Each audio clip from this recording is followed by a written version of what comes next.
So here's a swarm we got out of the tree. This is about 48 hours after we got the bees. Had them contained for about 24 hours to acclimate where they were, and opened up the vent last night,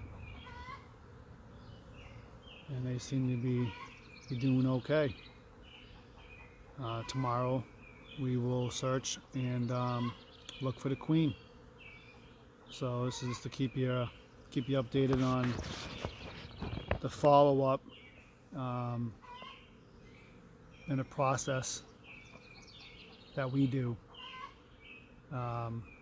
with swarms, or so be it, and then eventually their new home.